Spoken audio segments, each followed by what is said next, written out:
Hi hello नमस्कार, मी शोभा आपल्या चॅनलच्या अजून एका नवीन रेसिपीमध्ये तुम्हा सर्वांचे स्वागत करत आहे।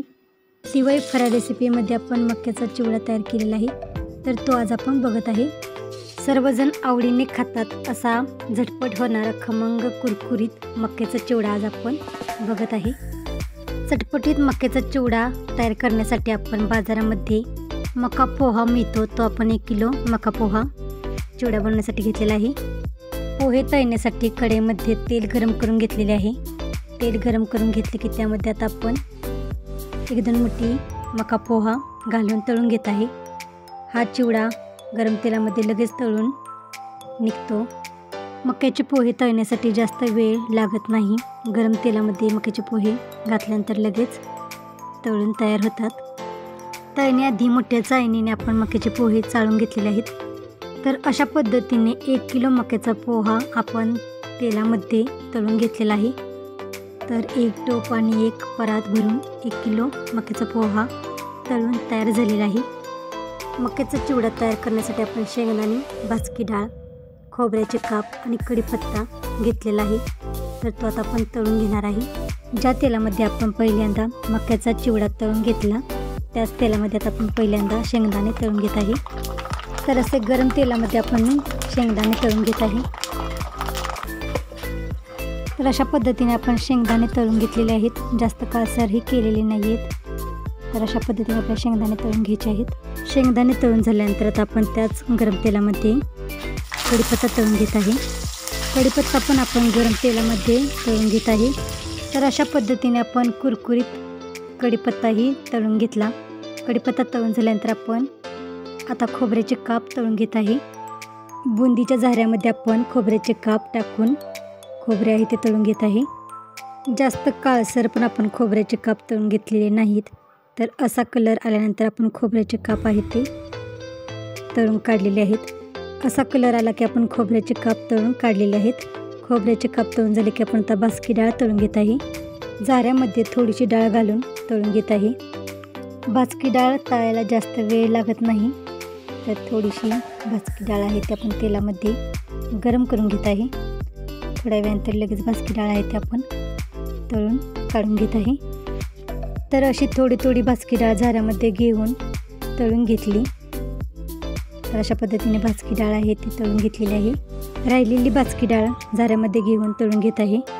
भाजकी डाळ पण तळून घेतली। भाजकी डाळ तळून झाल्यानंतर आता आपण त्याच झाऱ्यामध्ये काजू आणि मनुके तळून घेत आहे। मनुके असे गरम तेलामध्ये घातल्यानंतर मनुके आहेत ते फुगतात आणि परत नंतर गार झाल्यानंतर परत आहे तसे बनतात।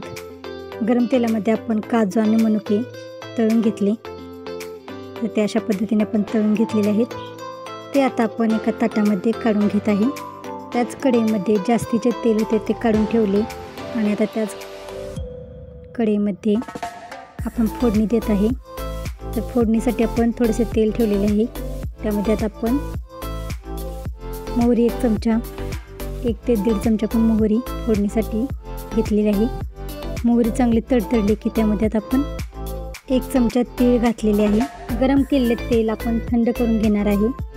1 चमचा हळद आणि अर्धा चमचा हिंग यामध्ये आता आपण मिक्स करून घेत आहे। तर हे तेल आता आपण गार करून घेणार आहे। तेलामध्ये 2 चमचे मिरची पावडर घालून मिक्स करून घेत आहे। यामध्ये आता चिवडा मसाला घालून मिक्स करून घेत आहे। चवीसाठी आता यामध्ये आपण मीठ घालत आहे। मीठ घालून परत आपल्याला सर्व हे एकत्र करून घ्यायचे आहे।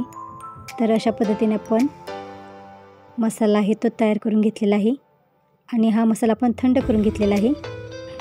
एका मोठ्या पातेल्यामध्ये आपण तळलेला मक्याचा पोहा घेतलेला आहे। त्यामध्ये आपण तयार केलेला मसाला, तळलेली भाजकी डाळ, कढीपत्ता, खोबऱ्याचे काप, तळलेले शेंगदाणे आणि तळलेले काजू आणि मनुके मिक्स करून घेत आहे। पहिल्यांदा झाऱ्याने सर्व मसाले आहेत ते एकत्र करून घेतले आणि नंतर दोन्ही हातांनी सर्व मसाले चांगले एकत्र मिक्स करून घेतलेले आहेत। तर अशा पद्धतीने आपण सर्व चिवडा चांगला मिक्स करून घेतलेला आहे।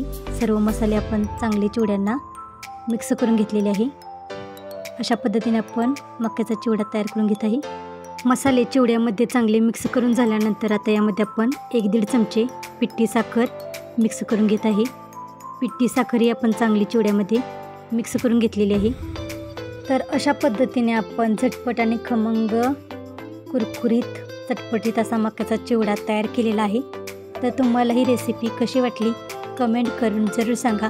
आणि अजून चॅनलला सबस्क्राईब केलं नसेल तर चॅनलला सबस्क्राईब करा आणि शेजारील बेल आयकॉन क्लिक करायला विसरू नका, म्हणजे मी पाठवलेली नोटिफिकेशन तुम्हाला वेळेवरती पोहोचवत राहील. आणि वेळात वेळ काढून रेसिपी पूर्ण बघितल्याबद्दल धन्यवाद.